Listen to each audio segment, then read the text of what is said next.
Hello friends, welcome to my channel of learning of Vedic Astrology. Well, you can subscribe to my channel and leave your comments if you like my videos. So today in this video, I would be discussing the basics of Vedic Astrology. In that, we would be learning the characteristics and significations of the 12 houses. So let's go ahead.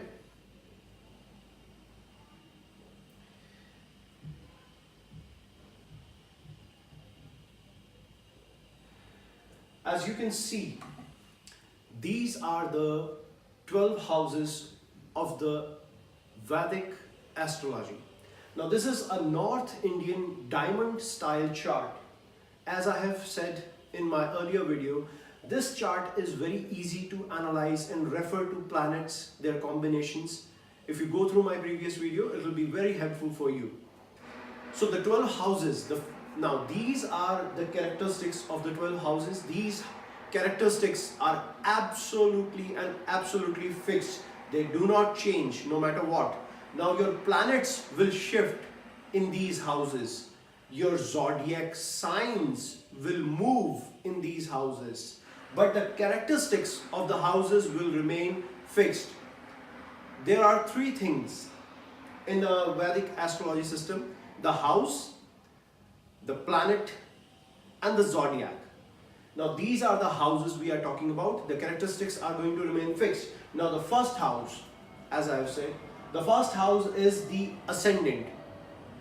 It represents your body, it represents your head, it represents your complexion. If you see here closely, now this represents your complexion, it represents your temperament, your nature, your strength, your health, and the east direction. Now if we check out to the second house, your second house will always represent your bank balances, the family, the speech, the primary education, your food, the right eye. The third house will always represent courage, younger brothers, younger co-borns, short journeys, and your hands. Basically, all the courage is done through hands, the effort that is put in from the hands. So this house is the house of your efforts and courage, and that courage done through hands.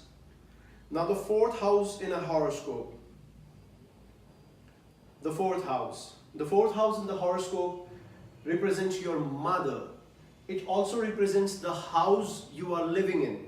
It represents the lands you own. Your new constructions are also represented through this house. The vehicles, the luxuries you have, your own mind. This is also represented from the fourth house of the chart. The jewels and gems, your heart, your physical heart is represented from the fourth house. Secondary education and the direction north is represented from the fourth house of the horoscope. Now the fifth house. Now this house is really interesting house. It has quite a lot of, what shall I say, really the characters, the significations are very important for this house. Intelligence comes from this house. Higher education comes from this house. Your progeny, your children comes from this house. Your love affairs come from this house. The mantra, the chanting comes from this house. Future plans, past life, the previous regressions of the past life, or your past, immediate past life also is represented from this fifth house of the horoscope. Now the sixth house, it represents debts, diseases, enemies, litigations, losses, and competitions, injuries. So in my previous video, I have told you that sixth house is not a very good house in Vedic astrology. On to contrary, this is a trine house, the fifth house.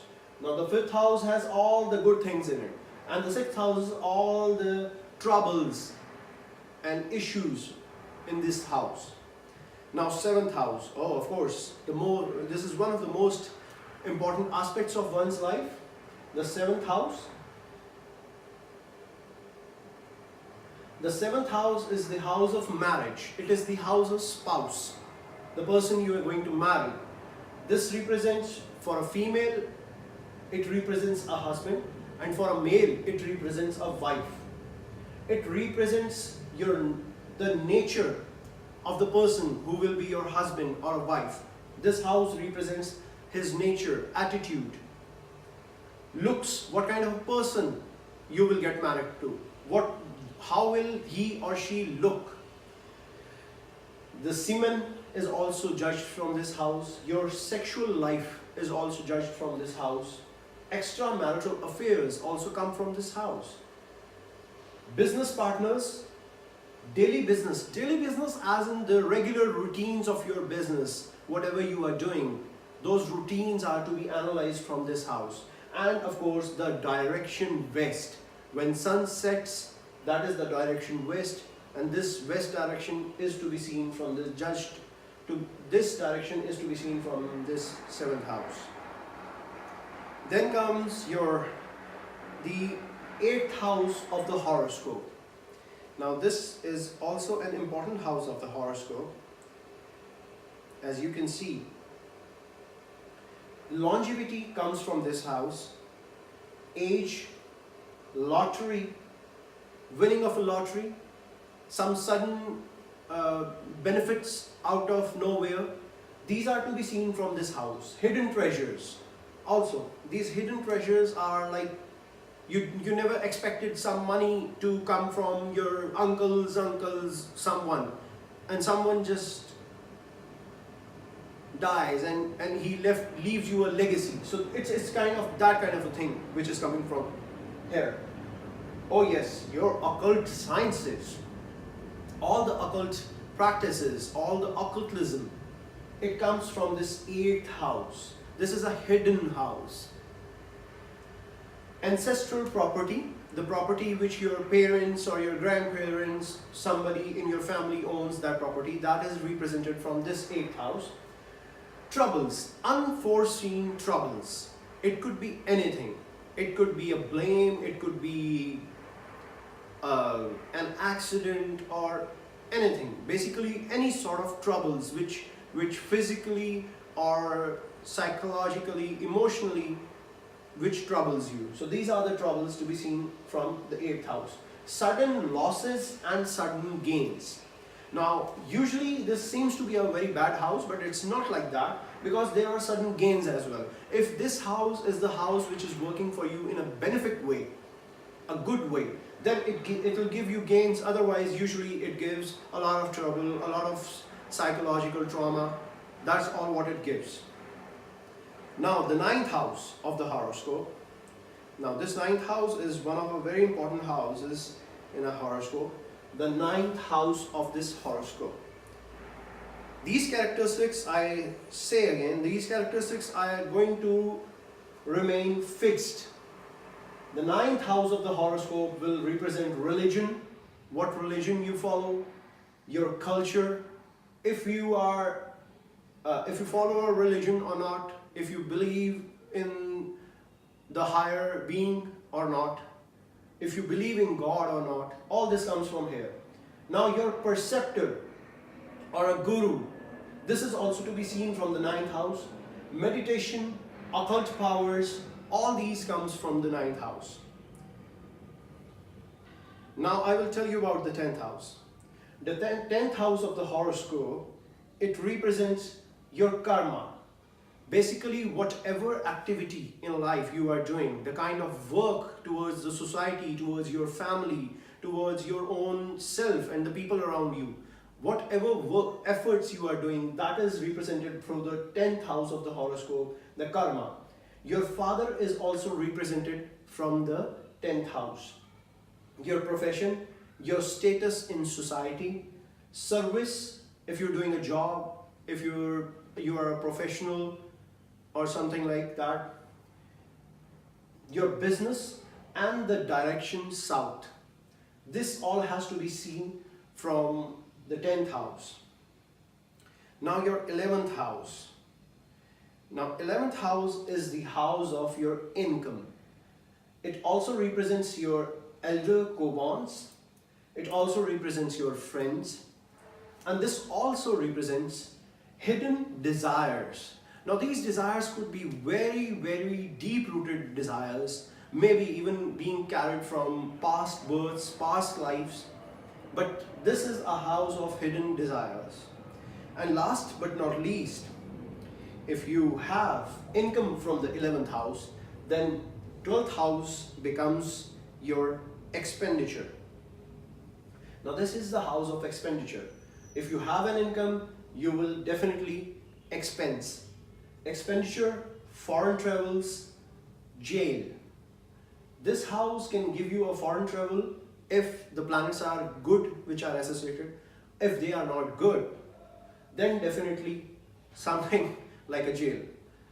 Now bondage is also to be seen from this house. Your comforts of bed and sleep. If you have a nice sleep, the comfort of the bed is good. If you have a good partner and you have harmony with that partner, then the comfort of bed is good, as we say it. So this house represents comfort of bed, sleep, old age, hospitalization, and moksha. Moksha, as in we also call, you can also say it's like liberation. Liberation from the reincarnation system. Liberation from being born again. Now, as I have told you earlier in my earlier video, that North Indian chart style is an easy way to analyze things. Now, why did I say so? There is a very simple reason to it.